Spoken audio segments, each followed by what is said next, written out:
ఆంధ్రప్రదేశ్ రాష్ట్రంలో గురుకుల పాఠశాలలో గత 5 సంవత్సరాలలో అధ్వానంగా మారాయని జాతీయ ఎస్టీ కమిషన్ సభ్యులు జటతు హుస్సేన్ కర్నూలులో అన్నారు. కర్నూలులో తపాలా శాఖ SC ST employees welfare association 4వ సర్కిల్ కాన్ఫరెన్స్ కు ఆయన కర్నూలుకు వచ్చి గురుకుల వసతి గృహాన్ని ఆకస్మికంగా తనిఖీలు చేశారు. వసతి గృహంలో పరిస్థితులు అధ్వానంగా ఉన్నాయని ఆయన తెలిపారు. విద్యార్థులకు కనీస వసతులు లేక తీవ్ర ఇబ్బందులు పడుతున్నారని ఎస్సీ కమిషన్ సభ్యులు తెలిపారు.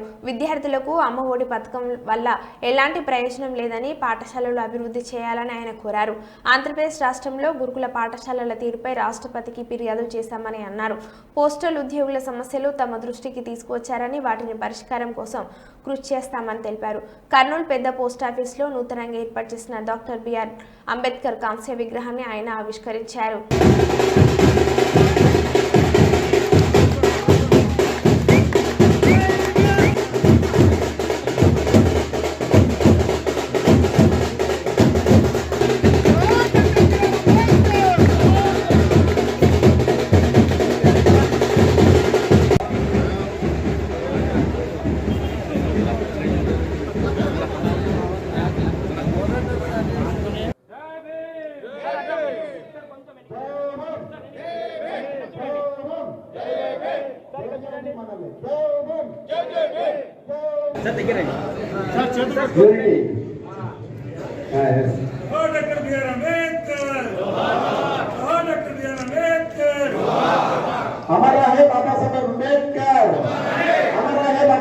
కానీ దీనికన్నా ముందు నేను అనుకోకుండా ఒక ఎస్టీ గురుకుల పాఠశాల విజిట్ చేయడం జరిగింది. కానీ చాలా బాధాకరం. పేరుకు ఎస్టీ ఎస్సీలను ఉద్ధరిస్తున్నాం అంటారు ప్రభుత్వాలు, కానీ ఎస్టీ హాస్టల్ని గురుకులాలు చేసేసినామని చెప్తారు. కోట్ల బడ్జెట్ అంటుంటారు. మేబీ ఇది ఎస్పెషల్లీ అయితే మన తెలంగాణ కాకుండా వేరే రాష్ట్రాలు కూడా తిరిగి వచ్చాను. కానీ ఎంత బాధాకరం అంటే ఆంధ్రప్రదేశ్ రాష్ట్రం సిగ్గుచేటు. పుట్టిన బిడ్డకు విద్య అవసరం, తర్వాతనే వైద్యం అవసరం, మౌలిక సదుపాయాలు తర్వాత. కానీ సరైన విద్య ఇయ్యలేరు. ఎస్టీ ఎస్సీలను ఉద్ధరిస్తున్నాను అంటున్నారు. ఇవాళ స్కూల్లోకి వెళ్తే ఎక్కడ చదువుతున్నారో ఆడనే పడుకుంటున్నారు ఆడబిడ్డలు అయితే.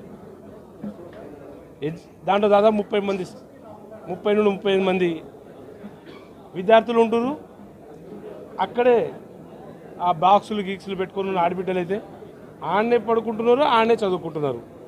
ఒకవేళ జ్వరం వస్తే కూడా వెనకాల పడుకోవాలంట, ముందు ఎడ్యుకేషన్ చెప్తారంట.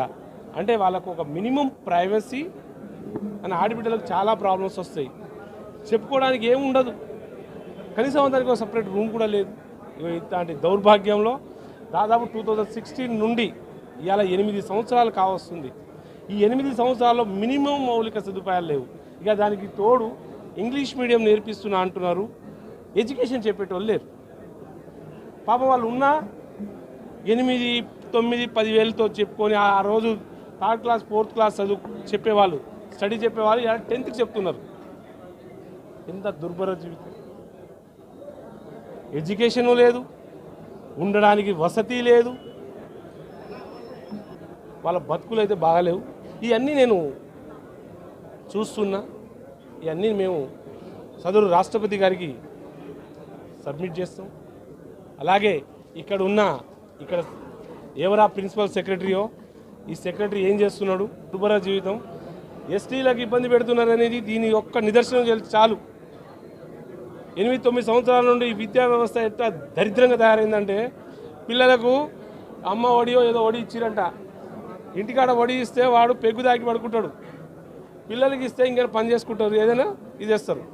ఇలాంటి బళ్ళు ఇస్తే కాదయా, బళ్ళు కరెక్ట్ ఉంటే బాగుంటుంది. ఎడ్యుకేషన్ సిస్టమ్ సరిగ్గా లేదు. చూద్దాం వీళ్ళు ఏం జరగదో వీళ్ళు చేస్తారు. వాళ్ళ ప్రిన్సిపల్ సెక్రటరీని ఇమ్మీడియట్లీ 15 డేస్లో నేను ఢిల్లీ పిలిపించుకుంటా. వాళ్ళు ఏం చేస్తున్నారు, ఏం నడుస్తుంది, ఈ రాష్ట్రంలో ఉన్న వాళ్ళకి ఇచ్చేది 4500 అంట. ఇవాళ